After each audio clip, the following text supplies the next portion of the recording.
Hi, I'm Ken Van Bogart. This is my son Brett from SportsTechnique.com, and we're here at the Woodlawn Hitting Club in beautiful St. Pete for the winter clinics for Miken and Tennell. We've got a variety of hitters that we've worked with down here demonstrating some Miken and Tennell product and showing them how they can refine some of their swings and showing them some of the very basic flaw breakdowns and how to correct them. Dave was one of the premier power hitters in his late 50s and early 60s before knee injury sidelined him, and you remember doing what, Dave, when you were really good? Yeah, I had a high leg kick and a long stride.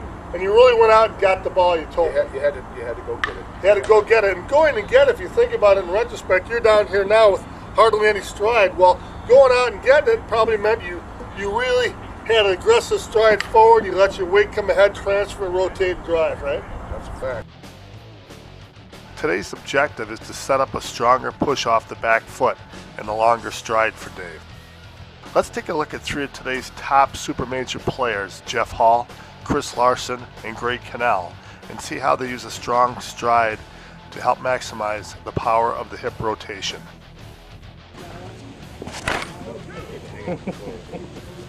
All you got to do is just snap them down, right? Video, you'll see that I got what Sammy Sosa used to do. Yeah. You know how he always Oh yeah. that little twitch with his foot? That's what I do. I come up twice, and then when I kick, I push off here, and I drag my back leg. And like I said, it's just that initial here, boom. I'm trying to get everything. I'm trying to push and get my hips and throw my hands at it.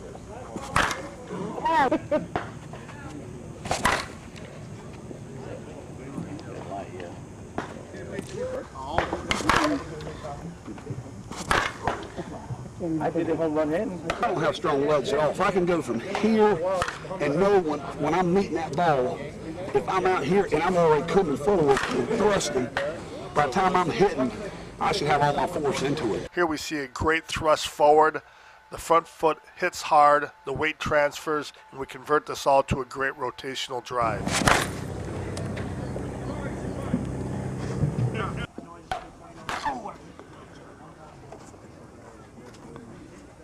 And snap my wrist through it. I try to snap it. But I mean, it's just snap it. I mean, God darn. That's about, missed it. Yeah. Distance with it for some reason. Where he hits it a mile, You got to get a swing easy with it. You do it. It's the same Dance girl. Look like one of my golf shots. This is so good. If you watch his feet, a lot of your power hitters, they're going to generate that. So he's open too. He just don't open up as much, but you see how his foot slides? It's the push. Well, I want you my ride's cool. Come on, girl. I mean, seriously. Where do you feel you generate most of your power at? From your back leg coming forward, or do you? That's what, when I make it, it's all hips and hands for me. I use my wrists and my hips, that's all I do. So you can see that Cannell, Hall, and Larson all have that good thrust forward. They get a good strong step forward from the push off of the back foot. The weight transfers, and you can see how easy the hips rotate forward. That forward linear motion is converted into a tight rotational force. The power of Larson is incredible. Last year's Bomber champion, of course, Hall is legendary. To smooth this box out, and we're actually going to take a look how long his stride is. Let's make the mark right at the edge of the plate here, okay? And when you're done, Dave, let's see where you finish up. Ideally, you're going to want to finish up with the front foot there because, again, you're an older senior. Dave's 72, going on 73, and we want to make sure that we get enough step forward so that we can land and rotate the hips better. When you wind, if you take a nice long stride for an older senior, or actually even anybody, if you take a nice smooth stride and land, your hips are going to rotate easier because your weight transfer is easy. But the biggest thing too is to understand that the sync, like Dave says, when your hips start to turn, you have to start turning your wrist in sync, not over, but just turn your wrist just enough so it guides the bat head around in sync with the hips. And that way all your forward motion lands you've got that little bit of linear motion built up, and everything rotates together, and you can work on driving the ball level.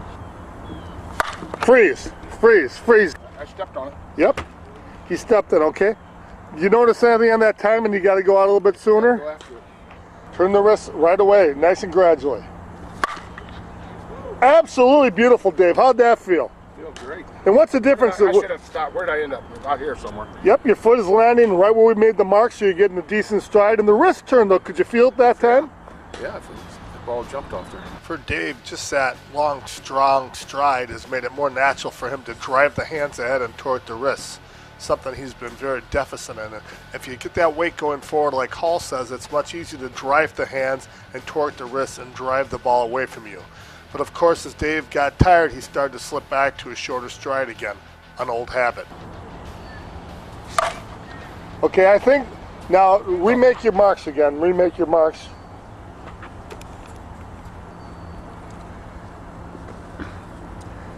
Now go ahead and take a practice stride, Dave. I think you're getting to the point where you're getting just a little bit tired, but take a big knee back, and there you go. See, I haven't been getting out that far. No, I know. That's why I'm making you do it.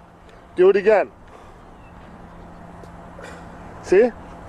All of a sudden you look like a young man. You look like a young man landing like that. You aren't all stiff legs back. Do it again another time. And this is a good drill for you to do. See? Notice how your feet are on those two marks. Good. All right, now go back again. That looks perfect. Back again.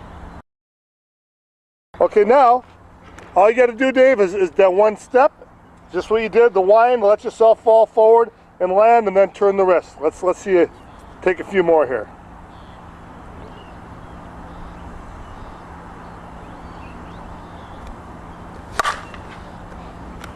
Wow. Great step. Okay. Again, Dave, on the mark, you're doing a great job on that drill. You know, you're bringing it back and you're landing beautifully, okay? You're just a little bit on these last two swings with the bat. You're ending up, you're winding, you're coming down, but you're ending up, you're turning the wrist, but you're ending up about right here, okay? And ideally, we'd like to see you about right here at contact, okay? About right here. You're just not quite turning enough, catching it back here. So try to, you know, as you land, wind and stuff up. Let that come all the way through, okay? Turn that wrist and go all the way through. No more than 5 more. Counterproductive.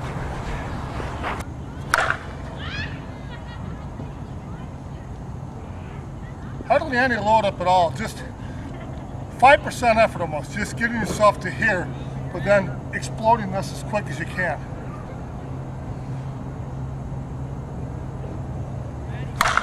Oh. I didn't realize for the last several years I've really shortened up my stride to the point of really looking my age. Things I've got to work on is turning the wrist early. That's my worst point.